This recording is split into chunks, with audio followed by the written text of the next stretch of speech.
해피 뉴 이어. 어제 뵙고 인사한 분도 많이 계십니다만은 오늘 처음 뵙는 분도 계십니다. 새해를 맞는 마음이 모두 각각이겠지요. 뭔가 좋은 일이 있을 것 같아서 설레임으로 맞는 분도 있을 것이고요.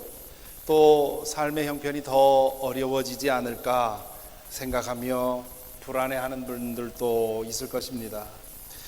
또 어떤 분들은 새해가 오는지 가는지 무덤덤한 분들도 계시겠죠. 분명한 것은 새해가 자동적으로 새로움을 만들어주지는 않는다는 사실입니다. 또한 내일의 주인은 우리가 믿는 하나님이라고 하는 사실, 그것을 기억해야 할 것입니다. 주님 안에 든든히 서 있는 사람에게는 매일이 새로운 날로 다가올 것입니다. 그 신비한 은혜 안에서 살아가시는 새로운 한 해가 되기를 간절히 기원합니다.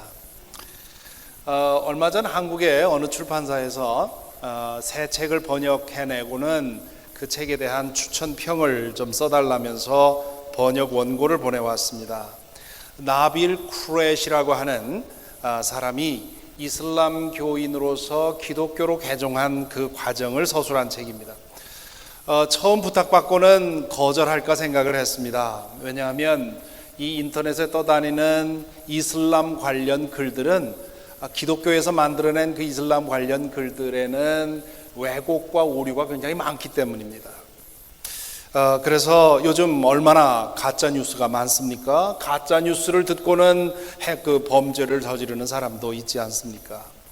그런데 그렇게 며칠을 두고 있다가 그래도 믿을 만한 출판사에서 돈을 들여서 책을 내는 거면 그래도 충분히 검증을 하지 않았을까 싶어서 며칠 후에 원고를 펼쳤다가는 며칠 동안 거기에 사로잡혔습니다.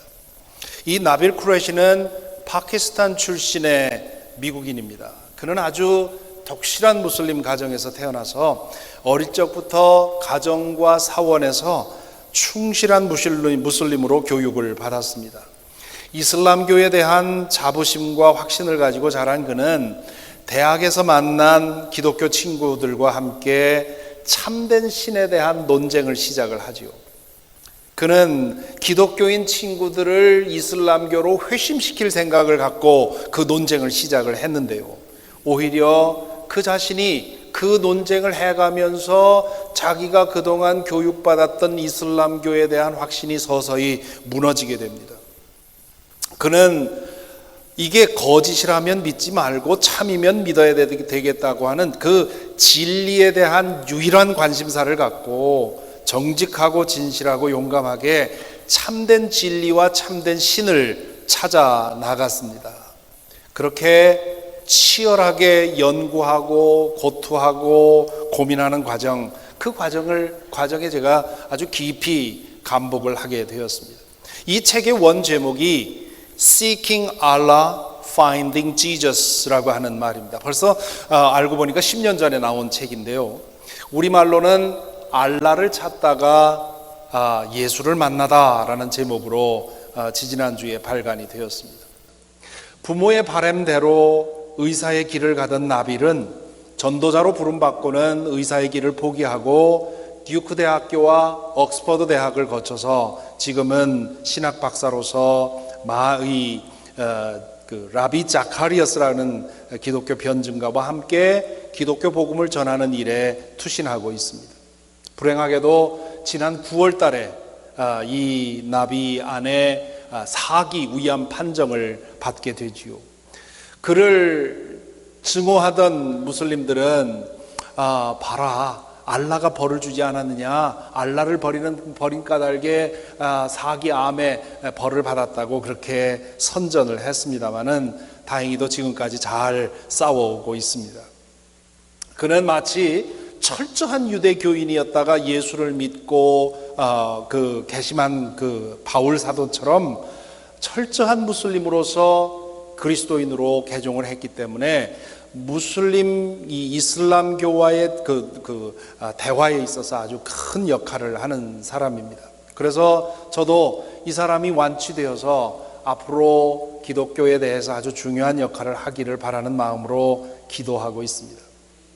이 책에는 보통 무슬림 가정에서 아이들이 어떻게 자라는지에 대해서 아주 상세하게 묘사가 되어 있습니다. 나빌은 자신이 회심하게 된 경위를 설명하는 과정에서 어릴 때부터 자신이 이슬람 가정에서 어떻게 자랐는지를 아주 상세하게 설명을 합니다. 이슬람 문화에 생소했던 저 같은 사람은 이 글을 읽으면서 이 아랍 문화 그리고 이슬람 문화가 이런 거구나 하는 것을 직접 그 경험한 사람으로부터 들어서 많이 배웠습니다. 유튜브에 들어가면 이 사람의 영상이 많이 나와 있습니다. 관심 있는 분들은 집에 가셔서 한번 보시기를 바랍니다. 또한 그 이후에 지난 10년 동안 이 사람이 기독교에 대해서 그리고 기독교와 이슬람교에 대해서 쓴 책들도 여러 권 있습니다. 이 Seeking Allah, Finding Jesus라고 하는 책은 그 첫 번째 책입니다. 이 책을 읽으면서 제가 아주 심하게 충격받은 사실이 하나 있습니다. 이 나빌의 경험을 통해서 미국에 사는 기독교인들이 자신이 믿는 바에 대해서 얼마나 무지하고 무관심한지를 확인하게 된 것이지요. 이 나빌에 의하면 무슬림 가정과 사원에서는 어릴 때부터 이슬람교를 교육시키면서 기독교 교리를 같이 가르친다고 합니다. 그러면서 기독교가 왜 틀렸고 저 서구 사회가 왜 저렇게 도덕적으로 타락했는지 그 이유를 설명해 가면서 이슬람이 우월하다는 사실을 가르친다고 하는 것이죠. 명석한 두뇌를 타고났고 어릴 때부터 논쟁하는 것을 좋아했던 이 나빌은 무슬림으로서의 자부심을 마음 가득 품고 학교에 들어갑니다. 기독교인들이 다수인 학교, 아주 이슬람 사람들은, 무슬림은 소수인 그런 미국 학교에 들어가서 그는 자신과 논쟁을 해서 자신이 믿는 이슬람교를 전파하려는 그런 마음을 갖고 기독교 친구들을 찾아보았다는 거죠. 그의 증언에 의하면 대학에 들어가서 진짜 기독교인 한두 친구를 만나서 그들과 함께 대화하기 전까지 그는 자신의 믿음에 대해서 진지하게 대화할 만한 기독교인 친구를 하나도 못 만났다. 중학교 때도 그렇고 고등학교 때도 그렇고 교회 다니는 친구들은 많이 있었다는 거죠. 그런데 어쩌다가 좀 괜찮은 것 같고 진지한 것 같아서 다가가서 그 사람의 신앙에 대해서 물어보면 모두 다 우물쭈물 주저주저 하면서 뒷걸음치더라는 것이지요. 교회 다니는 친구들은 많았지만 그들의 믿음에 대해서 질문하면 하나같이 입을 다물었다는 겁니다. 그런 모습을 보면서 나빌은 역시 내가 배운 이 이슬람이 저들이 믿는 기독교보다 훨씬 낫다고 생각을 하면서 이제 고등학교를 졸업했던 겁니다.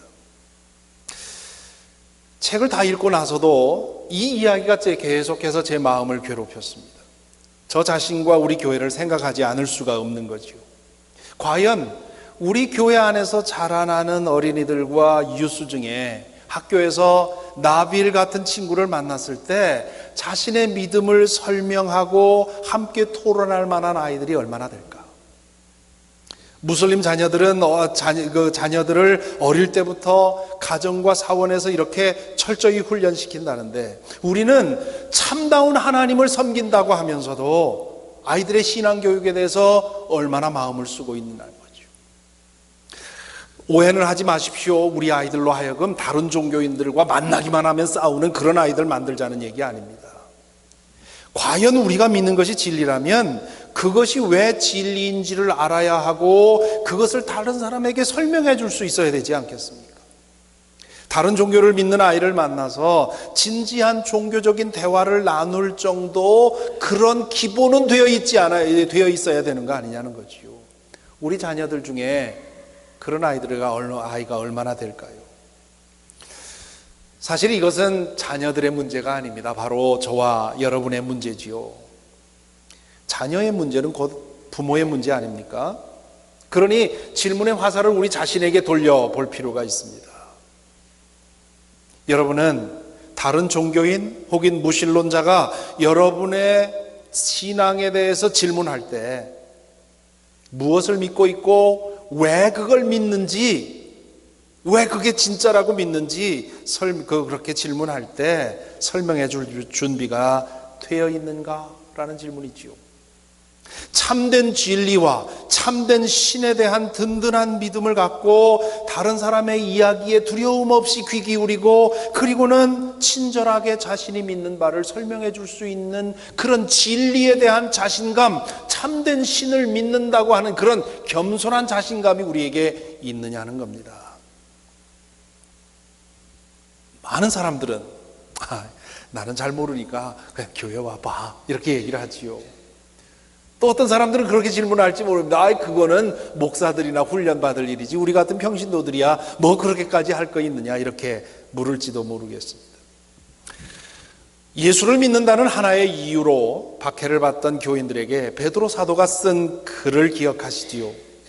박해받는 상황에서도 흔들리지 말고 믿음을 지키며 선하게 살라고 권하면서 베드로가 이렇게 말합니다. 베드로전서 3장 13절에서 15절에 보면, 그러므로 여러분이 열심으로 선한 일을 하면 누가 여러분을 해치겠습니까? 그러나 정의를 위하여 고난을 받으면 여러분은 복이 있습니다. 그들의 위협을 무서워하지 말고 흔들리지 마십시오. 다만 여러분의 마음속에 그리스도를 주님으로 모시고 거룩하게 대하십시오. 믿는다는 이유로 우리를 조롱하고 위협하고 박해하는 사람들을 대응해서 싸우지 말라는 겁니다. 산상설교에서 예수님이 가르치신 그대로지요. 무서워 말고 악으로 대항하지도 말라는 겁니다. 왜냐하면 온 우주의 주인이신 하나님이 우리의 주인이 아버지이기 때문입니다. 그분이 모든 것을 결국 다스릴 터이니 너희의 손으로 응징하기 위해서 반응하지 말고 선으로 악을 대하라고 얘기를 하지요. 그러면서 그 후에 뭐라고 합니까?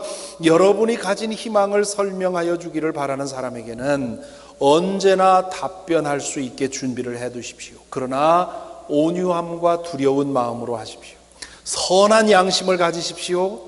그리하면 그리스도 안에서 행하는 여러분의 선한 행실을 욕하는 사람들이 여러분을 헐뜯는 그 일로 부끄러움을 당하게 될 것입니다.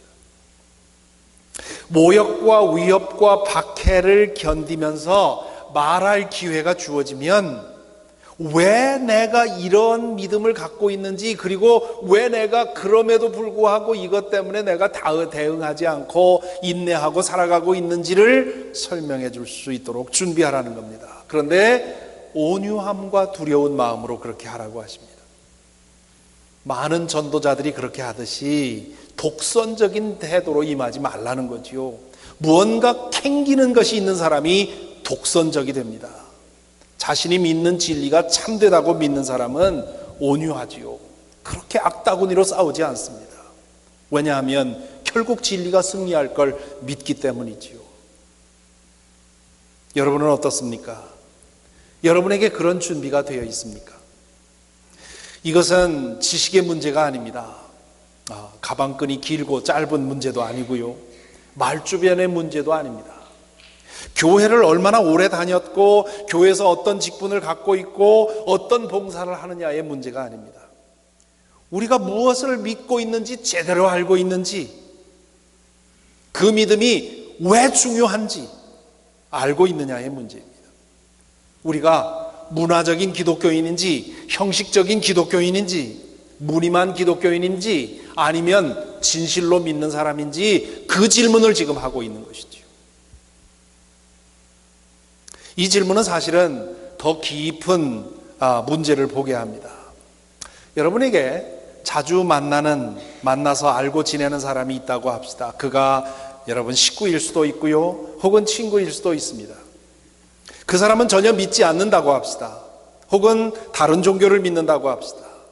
그 사람과 같이 살고 있는데, 혹은 자주 만나서 이야기를 나누는데 그 사람에게 내가 믿는 믿음에 대해서 전해주고 싶은 마음이 전혀 느껴지지 않는다면, 그렇다면 그 사람에게 대한 애정이 나에게 없거나, 아니면 내가 믿는 믿음이 별로 중요하지 않다고 생각하거나, 둘 중에 하나인 것이죠.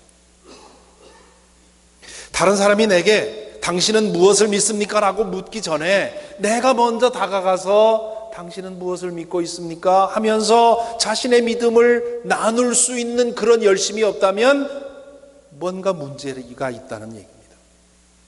어릴 때, 이럴 때 사람들이 자주 꺼내는 말이 있습니다. 종교의 자유, 그런 얘기를 하죠. Freedom of religion. 누구에게나 자기 좋을 대로 종교를 선택할 자유가 보장되어 있는 나라에서 왜 자꾸 남의 종교의 문제를 건드리느냐, 그렇게 얘기를 합니다. 맞는 말이지요. 저도 종교의 자유가 보장되어야 옳다고 믿습니다. 종교는 결코 강제할 수 있는 게 아닙니다. 남에게 가르칠 수 있는 것도 아니고요. 본인이 스스로 선택해야만 진짜 종교가 되는 겁니다. 그러므로 이렇든 저렇든 다른 잘못된 것을 선택할 위험은 있지만 종교에는 자유가 있어야 진짜 종교가 가능합니다. 그런데 종교의 자유가 보장되어야 한다는 말이 모든 종교는 다 똑같다는 뜻은 아니라는 것을 우리는 기억해야 합니다. 인간을 노예로 만들고 인생을 파괴시키는 사악한 종교 많습니다. 인간을 헛된 것에 목매게 만드는, 무지몽매하게 만드는 종교도 적지 않습니다. 물론 인생에 도움이 되는 그런 진리를 가르쳐주고 지혜를 가르쳐주는 좋은 종교들도 있죠. 만일 내 사랑하는 사람이 사악한 종교에 빠져서 그거에 노예가 되어 있는데, 오 그래, 종교의 자유에 있는 거야, 너 알아서 그거 믿어, 이렇게 말한다면 그는 그 사람에게 애정이 없거나 관심이 없거나 그게 무엇인지 모르고 있는 것이지요. 정말 그 사람을 내가 아낀다면 그 잘못된 종교에서 꺼내려고 노력하게 되겠지요. 우리가 믿는 종교는 그저 좋은 종교가 아닙니다. 속회 모임에서 어떤 분이 하신 말씀이 기억이 납니다. 어떤 동기로 믿기 시작을 하셨습니까? 그렇게 물었더니 그분이 뭐라고 하시느냐 하면, 누가 말씀하셨는지 기억이 안 납니다. 왜 내 얘기를 쓰나 그렇게 하지 마시고요. 아마 여러분들에게 들었던 것 같아요. 뭐라고 대답을 하시냐 하면, 우연히 한번 예배에 참석을 했는데 인생에 도움이 될 말만 하더라는 거예요. 그래서 교회 다니면 도움이 되면 됐지 해는 되지 않을 거라고 생각을 해서 다니다가 믿게 되었다, 그렇게 대답을 하십니다. 예배에 처음 참석한 사람이 이런 느낌을 받았다면 꽤 좋은 교회를 갔던 거고요, 꽤 좋은 목사님을 만난 셈입니다. 교회라고 다 이런 거 아니지요. 그리고 그분도 심성이 참 좋은 분입니다. 왜냐하면 어떤 곳에 가서 좋은 점을 보는 것도 그 사람의 아주 좋은 장점이라고 할 수 있습니다. 그런데 그것이 교회가 줄 수 있는 본질도 아니고요, 그것이 기독교의 본질도 아니라는 겁니다. 우리가 믿는 믿음에는 마음의 평화도 있고요, 육신과 마음의 질병을 치료받는 것도 있고요. 어제 우리 송구영신 예배에서 간증을 듣지 않았습니까? 인생을 살아가는 그런 지혜의 가르침도 있습니다. 그런 점에서 본다면 기독교는 좋은 종교입니다. 착한 종교지요. 뿐만 아니라 우주의 질서와 인생의 바른 삶의 그런 길도 가르칩니다. 일상을 살아가면서 보통으로는 경험할 수 없는 그런 신비로운 것들도 경험하는 그런 길을 안내해 줍니다. 그런 점에서 보면 기독교는 고급 종교라고 할 수 있습니다. 하지만 그것이 우리가 믿는 믿음의 본질은 아닙니다. 그런 것들은 부수적으로 따라오는 것이지요. 기독교 신앙을 종교라고 부르지 않고 복음이라고 부르는 이유는 그 모든 것들보다 더 근본적이고 그 모든 것을 합친 것보다 더 큰 것이 기독교에 있기 때문에 그렇습니다. 우리의 믿음은 참된 신을 찾는 것이고요, 그 신과 관계 맺는 것입니다.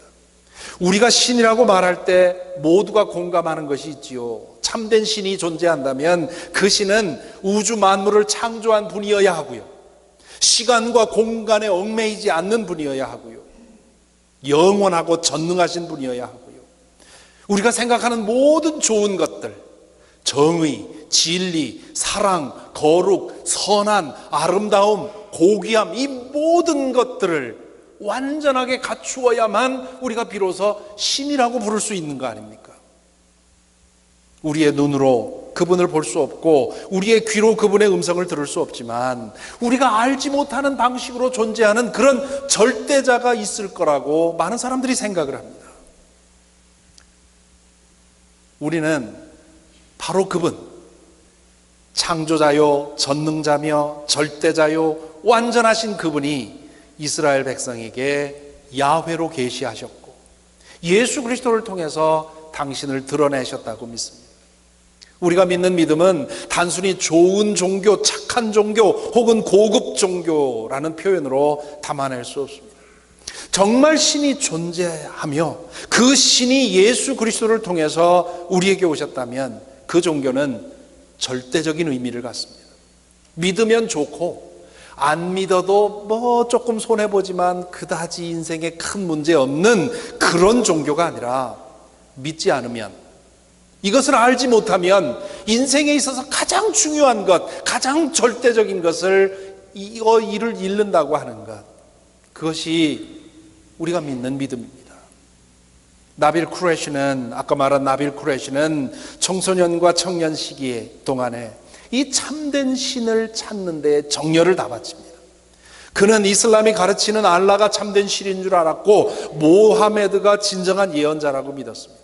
기독교 신앙은 거짓과 술수로 왜곡된 종교라고 배웠습니다. 자신의 믿음에 대해서 털끝만큼의 의심도 없던 그는 기독교인 친구들을 회심시키기 위해서 토론과 논쟁을 하는 과정에서 하나씩 의문을 가지기 시작을 합니다. 그리고 예수님에 관한 진실들을 추적해 가면서 마침내 그가 하나님의 아들 메시아인 것을 인정하게 되지요. 그는 수많은 독서와 연구와 논쟁을 통해서, 그리고 치열한 기도와 묵상을 통해서 여러 번 예수님을 경험하게 되고, 그리고는 마침내 그분 앞으로 나오게 됩니다. 그런데 그렇게 하고 나서도 나빌은 개종하는 데 상당한 시간을 지체합니다. 무슬림에게 있어서, 여러분도 많이 아시겠지만 무슬림에게 있어서 기독교로 개종하는 것은 그 사회에서 영원히 추방되는 것이기 때문입니다. 또한 자신을 끔찍하게도 사랑하고 그리고 어릴 때부터 뛰어난 그런 총명한 자식을 아들을 두었다고 하는 것으로 인해서 그렇게 자부심을 갖고 있는 어머니와 아버지의 마음에 못을 박을 수가 없었기 때문에, 그렇기 때문에 그 자신이 마음속으로 정말 예수 그리스도가 참된 구원자라는 사실을 확신하고 나서도 한동안 결심하지 못했던 것입니다. 만일에 기독교가, 예수 믿는 것이 믿으면 좋고 안 믿으면 조금 손해보는 정도였다면 나빌은 끝내 무슬림으로 남아 있었을 것입니다. 하지만 그는 마침내 모든 상실과 손해와 아픔을 감수하고 예수 그리스도에게 돌아옵니다. 예수 그리스도는 단순히 좋은 종교가 아니라 구원의 복음이었기 때문입니다. 예수의 복음이 진실이라면, 그렇다면 모든 것을 버리고라도 얻어야 할 대상이라고 하는 것, 그 절대적인 가치를 가지고 있다는 사실을 그가 깨달았기 때문이지요. 우리는 지난 주간에 마가복음을 읽었습니다. 여러분, 전교후 성경 일독은 계속됩니다. 이제 다음 주에부터 2주간 걸쳐서 누가복음을 읽게 되는데요, 올 한 해도 매일, 주일은 이번 진도에서 주일은 뺐습니다. 그래서 월요일부터 토요일까지 온 교우들이 성경을 또 한 번 일독을 하게 되는데요, 지난주에 읽은 마가복음을 보면 사도 베드로를 아버지처럼 따르고 도왔던 이 마가가 예수님의 이야기를 시작하면서 이렇게 말합니다. 하나님의 아들 예수 그리스도의 복음의 시작은 이러하다. 이 복음이라는 말에 해당하는 헬라어 유앙겔리온은 좋은 소식 혹은 기쁜 소식이라는 뜻입니다. 예수님은 복음을 전하러 오셨고 예수님의 생애 전체가 복음이 되었다는 겁니다. 그래서 이렇게 제목을 단 것이지요. 그렇게 시작하고는 조금 있다가 마가는 예수님의 활동을 소개하면서 이렇게 적습니다. 요한이 잡힌 뒤에 예수께서 갈릴리에 오셔서 하나님의 복음을 선포하셨다. 때가 찼다. 하나님의 나라가 가까이 왔다. 회개하여라. 복음을 믿어라. 이 14절에서 마가는 예수님이 하나님의 복음을 선포하셨다고 말합니다. 하나님에 관한 기쁜 소식을 선포하셨다는 거지요. 하나님에 관한 기쁜 소식이 뭡니까? 그 다음에 나오는 문장입니다. 하나님의 나라가 가까이 왔다. 나라라는 말을 들으면 누구나 영토를 생각하게 됩니다. 아, 지도에 어디에 있을까? 그런데 예수님이 사용했던 언어에서 나라는 영토를 가리키는 말이 아니라 통치권, 다스림을 가리키는 말입니다. 그러므로 하나님의 나라가 가까이 왔다는 말은 그 의미상 이런 뜻입니다. 그걸 다른 말로 풀어보면 하나님의 다스림이 가까이 왔다. 하나님께서 막 활동을 시작하셨다. 하나님께서 지금 새로운 일을 꾸미고 계시다. 이제 곧 하나님이 역사하시는 것을 여러분의 눈으로 보게 될 것이다. 그런 뜻입니다. 왜 이것이 복된 소식입니까? 예수님 당시 유대인들은 하나님 없는 것 같은 세상에서 살고 있었습니다. 모든 상황이 하나님이 있다면 이럴 수 없다는 그런 상황 속에서 살았어요. 말라기 예언자 이후에 400년 동안 예언자는 나타나질 않았습니다. 그동안에 유다 백성은 주변 강대국들에게 차례로 돌아가면서 지배를 당했습니다. 페르시아에게, 메대에게, 이집트에게, 히랍에게, 그리고 마침내는 로마에게 유린을 당했습니다. 경건한 유대인들은 하나님에게 이스라엘 백성들을 애굽에서 구원하신 것처럼 우리를 구원해 달라고 기도했습니다. 하지만 하나님은 침묵하셨습니다. 지속되는 고난과 하나님의 침묵에 지친 그들은 하나님에 대한 믿음을 포기할 지경에 이르렀습니다. 하나님은 존재하지 않거나 존재한다 해도 우리에게 관심이 없다고 생각할 즈음이었습니다. 이런 상황에서 세례 요한이 나타났습니다. 400년 동안 나타나지 않았던 예언자가 드디어 나타난 것이지요. 그러자 하나님을 애타게 찾던 사람들이 유대 광야로 나가서 세례 요한에게 세례를 받습니다. 세례 요한은 그들에게 뭐라고 합니까? 자신에게서 일어나고 있는 일은 아무것도 아니라고, 이제 나보다 더 큰 분이 오실 텐데 그분을 통해서 하나님께서 일을 이루실 거라고 예언을 했습니다. 얼마 후에 헤롯 안티파스가 세례 요한을 체포하지요. 그러고 나자 예수님이 갈릴리에 나타나셔서 복음을 전하기 시작을 합니다. 예수님의 설교의 핵심은 지금 하나님이 역사하고 있다는 겁니다. 우리 가운데서 살아 움직이고 있다는 얘기입니다. 하나님이 존재하지 않는다고 생각했는데 하나님이 여전히 살아계시다는 것이지요. 그러니 기쁜 소식이지요. 하나님이 역사로부터 손을 떼시고 저 멀리에서 팔짱 끼고 지켜보는 줄 알았는데 이제 새로운 일을 시작하신다는 겁니다. 그 하나님은 태초에 천지를 창조하신 분입니다. 그분은 아브라함을 통해서 이스라엘을 선택하셨고 모세를 통해서 이스라엘 백성을 이집트로부터 구원해내신 분입니다. 그분은 다윗을 세우신 분이고 수많은 예언자들을 일으키셔서 예언하신 분입니다. 그분이 예수님을 통해서 새로운 일을 시작하고 계신다. 그것이 예수님이 전한 복음이었습니다. 단지 말로만 그렇게 선포한 것이 아니었습니다. 지난주에 우리 마가복음을 읽으신 분들은 기억하실 것입니다. 예수님을 통해서 수많은 이적들이 일어났습니다. 그것은 하나님이 정말 활동하고 계시다는 증거였습니다. 하나님께서 예수 그리스도를 통해서 새로운 일을 시작하고 계신 것이 분명해 보였습니다. 참된 신에 목말라 있던 사람들에게는 기쁜 소식이었습니다. 마가가 복음서를 쓴 이유가 여기에 있습니다. 다음 2주간 동안 우리는 누가복음을 읽을 텐데요. 누가도 역시 바울 사도를 통해서 예수 그리스도를 만나게 되고 예수 그리스도를 통해서 참된 신을 만나고 나서는 그 참된 신의 역사를 보여주기 위해서 누가복음과 사도행전을 썼던 것이지요.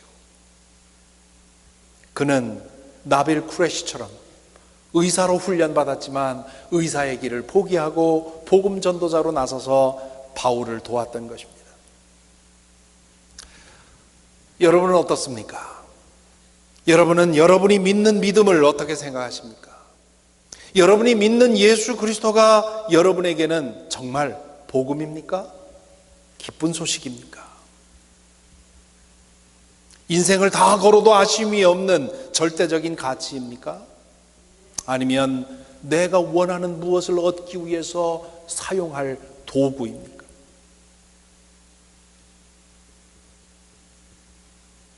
예수 그리스도를 모르는 사람을 만났을 때 내가 믿는 예수 그리스도를 그에게 전해주고 싶은 간절함이 우리 속에서 꿈틀댑니까? 여기까지 가야 합니다. 여기까지 가야만 제대로 믿는 겁니다. 여기까지 가야만 예수 만났다고 말할 수 있는 겁니다. 그렇지 않다면 우리의 믿음엔 아직 결함이 있는 거죠. 우리가 믿는 예수 그리스도가 어떤 분인지를 충분히 알지 못한다는 뜻이고, 예수님을 통해서 계시하신 하나님이 어떤 분인지를 모른다는 뜻입니다. 우리에게 참된 신이 어떤 의미인지 충분히 생각해 본 적이 없다는 뜻입니다. 만일 우리가 믿는 하나님이 정말 계시다면, 그리고 그 하나님이 천지를 창조하셨고 이스라엘을 선택하셨고 예수 그리스도를 죽은 자들 가운데서 부활시키신 분이라면, 그분을 믿고 안 믿고는 선택의 문제가 아닙니다. 그 하나님을 알고 그분을 믿는 것은 우리 인생에 있어서 가장 중요한 문제입니다. 인생 최대의 성패가 거기에 달려 있는 것이지요. 인생만이 아닙니다. 우리의 영원한 운명이 거기에 달려 있습니다. 예수님이 어느 보석상 이야기를 들려주시지요. 어느 날 그는 이 세상 어디에서도 찾을 수 없는 기가 막힌 보석을 발견합니다. 그는 그 보석을 사기 위해서 자기가 가지고 있던 거 다 팔아가지고 그 보석을 샀다고 하지요. 그 보석에 비하면 자기가 가지고 있던 것들은 아무 가치가 없는 것이었기 때문에 그렇습니다. 바울 사도는 또 다른 비유를 씁니다. 보물을 담고 있는 질그릇이라는 비유를 씁니다. 복음을 믿는 것은 마치 우리 안에 값진 보물을 가지는 것과 같다는 뜻입니다. 우리가 믿는 믿음은 그토록 중요하고 값진 것이라는 뜻이지요. 저는 앞으로 몇 주일 동안 왜 믿음인가라는 제목의 연속 설교를 통해서 우리가 믿는 믿음이 왜 그렇게 값지고 중요한가에 대해서 말씀을 드리려고 합니다. 이 연속 설교를 통해서 바라기는 우리 모두가 참된 믿음으로 깨어나고, 그리고 내 믿음을 믿는 이에게, 믿는 사람에게 온유함으로, 그리고 두려운 마음으로 내 믿음을 전해줄 수 있는 그러한 믿음의 기초가 마련되었으면 좋겠습니다. 여러분 중에는 믿음의 길에 막 들어선 분들이 계십니다. 제가 확신을 가지고 말씀드릴 수 있습니다. 여러분은 여러분의 일생에서 가장 중요한 일을 하신 것입니다. 여러분이 나빌 쿠레시처럼 예수 그리스도를 통해서 참된 신을 만난다면 틀림없이 여러분의 삶에는 여러 가지 변화가 일어날 것입니다. 여러분이 지금까지 살아온 그대로 살기를 원하신다면 그 변화는 아주 불편하고 괴로울 수 있습니다. 하지만 여러분이 정말 지금까지 살아온 것과는 달리 좀 더 바르게 참되게 살아보고 싶다면, 그렇다면 이 길이 정답입니다. 그 길을 먼저 걷고 있는 사람으로서 여러분을 환영합니다. 그리고 이 길에서 흔들리지 마시고 계속 걸어가기를 기도합니다. 이번 연속 설교를 통해서 예수 그리스도 앞에 진실하게 무릎 꿇는 변화가 일어나기를 기도합니다. 여러분 중에는 더 많은 분들은 이미 믿음의 길에서 한참 걸어오신 분들이 계십니다. 그로 인해서 처음에 가졌던 기쁨과 감격과 환희가 잦아들었는지도 모르겠습니다. 그렇게 되면 우리에게 주어진 보물이 얼마나 값진지 그것을 망각하게 됩니다. 혹은 모태신앙인으로 자라오신 분들은 어릴 때부터 익숙해 있었기 때문에 그것이 얼마나 귀한 것인지를 잊기 쉽습니다.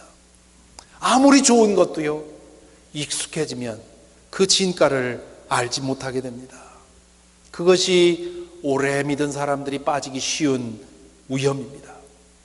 세상에서 가장 값진 것을 가지고 있으면서도 그 가치를 잊어버리기 때문에 두리번거리며 불평하며 헛된 것을 추구하는 그런 일들을 보게 되는 것이지요.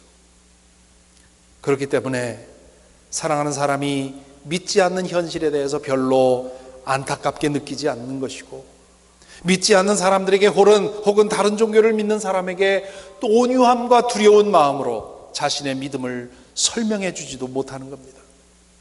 부디 이번 연속 설교를 듣는 동안에 여러분이 얼마나 엄청난 것을 가지고 있는지를 새롭게 발견하게 되기를 간절히 바랍니다. 복음의 열정으로 여러분의 마음이 다시금 뜨겁게 데워지기를 바랍니다. 여러분의 믿음을 온유함과 두려운 마음으로 나눌 그런 열정을, 그런 믿음을, 능력을 얻게 되기를 바랍니다. 땅끝에 이르기까지 모든 민족에게 복음이 들려지기를 간절히 바라시는 주님께서 저의 소원과 여러분의 소원을 이루어 주시기를 간절히 기원합니다. 기도하겠습니다.